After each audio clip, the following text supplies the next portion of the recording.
Saya Pak Le. Saya Pak Po. Salam pencerahan.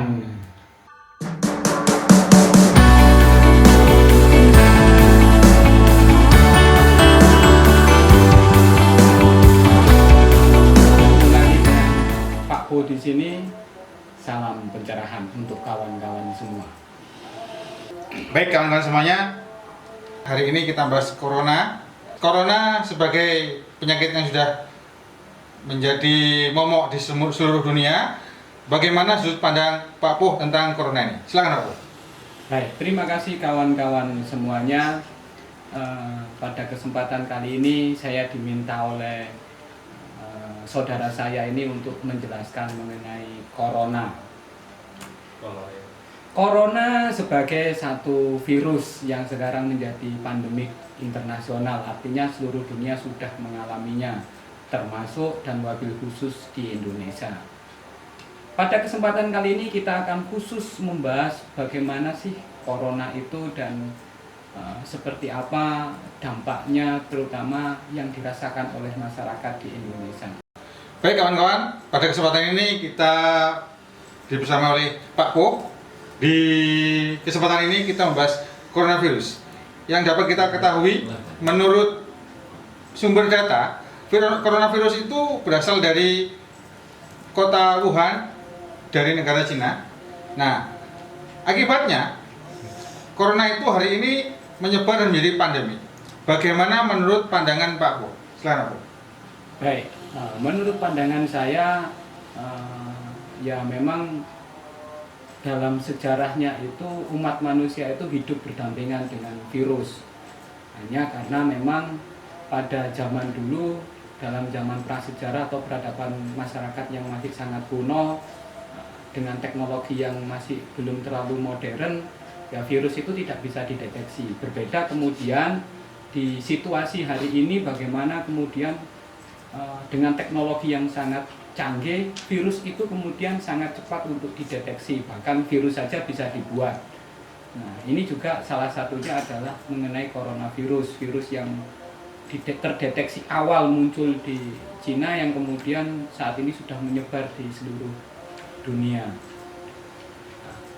Hari ini Pak Po hanya akan menjelaskan bagaimana sih coronavirus ini dalam konteks Indonesia, karena kita berbicara dan mewakili orang Indonesia mengenai coronavirus.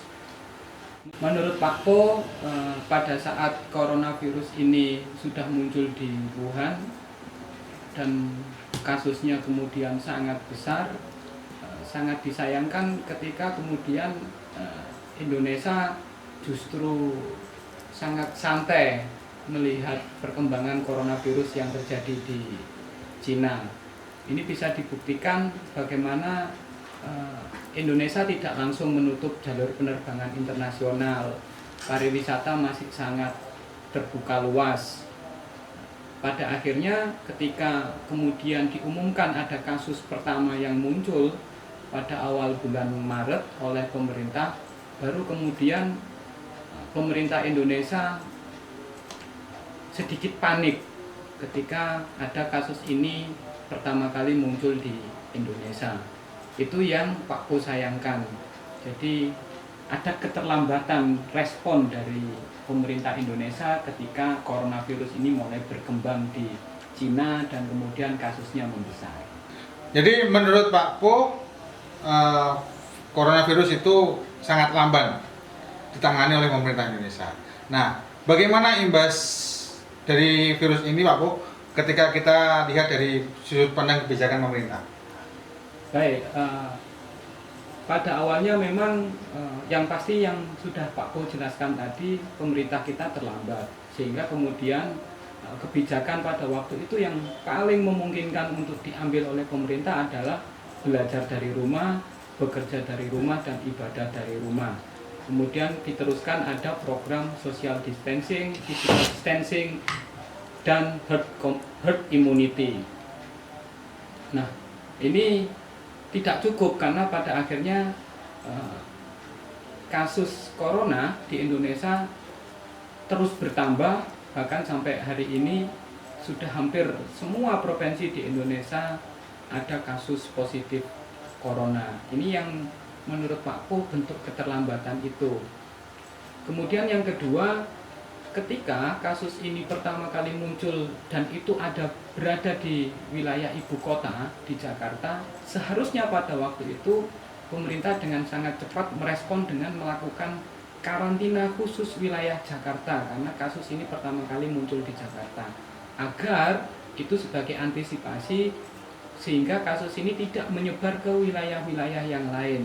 Tetapi realitasnya itu tidak dilakukan oleh pemerintah karena memang kesannya itu sedikit menganggap remeh kasus ini. Ini bisa kita buktikan beberapa kepala daerah menyatakan bahwa karena rakyatnya itu makannya soto rawon, maka dia akan terbebas dari coronavirus. Kenyataannya hari ini wilayah yang menyatakan bahwa dengan cukup soto rawon itu akan terhindar dari virus corona justru mengalami peningkatan yang signifikan dalam kasus positif coronavirus.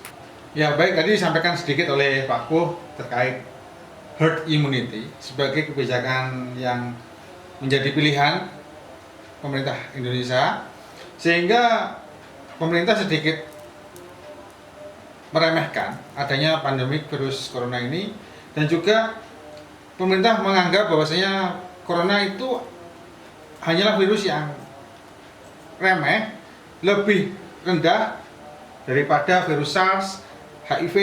Bahkan hari ini kita bersama dengan adanya wabah DBD atau demam berdarah.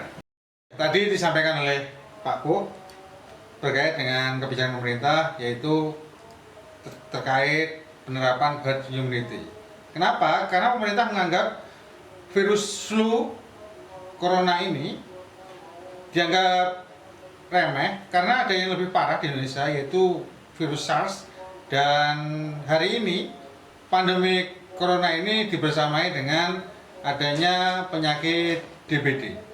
Menurut data di Indonesia itu, datanya di sini ya, nanti akan terlihat semua datanya, infografisnya, yaitu yang meninggal di Indonesia sampai dengan 895 orang, kemudian sembuh ada 2.317 dari keseluruhan kasus, yaitu sebesar 12.438 kasus. Nah, di sini hasil dari info yang tertera, menurut Pak Po, kebijakan herd immunity ini sesuai atau belum? Dan harusnya bagaimana masyarakat dalam menanggapi kebijakan herd immunity ini? Menurut Pak Po,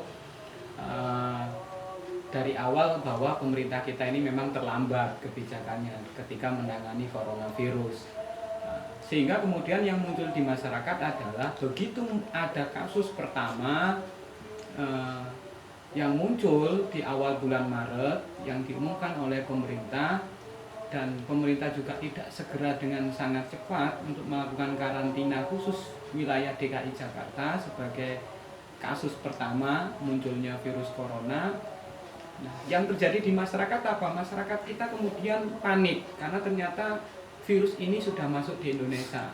Bentuk kepanikannya apa? Masyarakat kemudian berbondong-bondong datang ke supermarket, ke swalayan untuk memborong masker dan hand sanitizer. Karena apa? Karena memang juga belum ada penjelasan mengenai seperti apa sih sebenarnya coronavirus, kemudian gejalanya bagaimana, cara penanganannya seperti apa, sehingga ini yang kemudian membuat masyarakat menjadi panik. Di satu sisi pemerintah kemudian merumuskan satu kebijakan yang paling awal, yaitu belajar dari rumah, bekerja dari rumah, dan ibadah dari rumah. Kemudian social distancing, physical distancing, dan yang terakhir adalah herd immunity. Ini sebenarnya kategorinya adalah bukan lockdown secara ekstrim yang seperti diberlakukan di Wuhan ataupun karantina wilayah yang sudah ada di peraturan pemerintah mengenai karantina wilayah, tetapi ini lebih pada bagaimana masyarakat dituntut untuk jaga jarak. Jadi keluar-keluar memakai masker, menjaga jarak aman, dan seterusnya. Tetapi kita tidak tahu coronavirus ini bagaimana penyebarannya, sehingga seolah-olah masyarakat ini kemudian ya dibiarkan, namanya juga immunity. Jadi dibiarkan, siapa kemudian yang punya daya imun paling kuat, itulah yang kemudian akan kuat juga untuk kemudian menghadapi virus ini. Tapi bagaimana kemudian dengan masyarakat yang secara imun dia lemah. Nah, itu yang kemudian sangat disayangkan adanya atau kebijakan yang diambil oleh pemerintah pada waktu itu. Nah baik, kalau sudut pandang pemerintah yang dikatakan tadi herd immunity yang mengandalkan imun dari masyarakat kita. Nah, melihat kondisi ekonomi masyarakat kita yang masih jauh di bawah rata-rata, artinya masyarakat kita masih banyak yang dalam posisi prasejahtera. Nah, herd immunity ini juga akan memaksa masyarakat untuk bisa bertahan hidup dengan bahan pokok seadanya dan juga dengan kondisi tubuh yang bisa jadi akan menurun imunitasnya. Sebaiknya yang dilakukan pemerintah itu bagaimana, Pak Po, terkait ini? Baik, seharusnya ada langkah-langkah yang dilakukan oleh pemerintah. Pak Po akan menjelaskan terlebih dahulu. Kita berbicara dampaknya dalam sudut pandang ekonomi.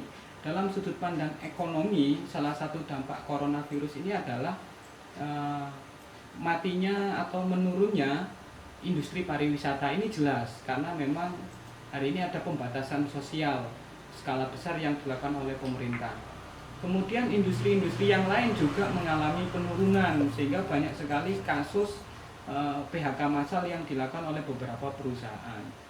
Belum lagi ketika anak-anak sekolah ataupun kawan-kawan mahasiswa ini dialihkan melakukan proses pendidikannya secara daring, ini secara tidak langsung juga akan mempengaruhi secara ekonomi terhadap saudara-saudara kita yang sehari-hari mencari nafkahnya dengan berjualan di depan sekolah-sekolah ataupun di depan kampus-kampus. Tidak ada lagi kemudian keuntungan yang mereka dapatkan. Nah, catatannya adalah bahwa hampir 60% penduduk Indonesia itu ekonominya adalah dari sektor informal. Artinya apa? Pendapatan mereka adalah harian yang cukup untuk hari ini dan besok harus mencari lagi untuk kebutuhan makan sehari-hari. Sehingga dengan adanya pandemi ini mereka mengalami dampak yang luar biasa. Tidak ayal kemudian banyak sekali para pelaku ekonomi baik di skala mikro, kecil maupun bahkan skala besar ini yang mengajukan relaksasi ke industri perbankan untuk penangguhan cicilan hutang modal usahanya. Ini secara tidak langsung, maka perbankan juga akan mengajukan relaksasi ke BI, ke pemerintah untuk memberikan dana talangan untuk membayar modal usaha yang macet tadi. Ini sekelumit dampak ekonomi yang ditimbulkan dari adanya coronavirus. Tonton video kita di konten-konten selanjutnya. Saya Pak Le. Saya Pak Po. Salam pencerahan.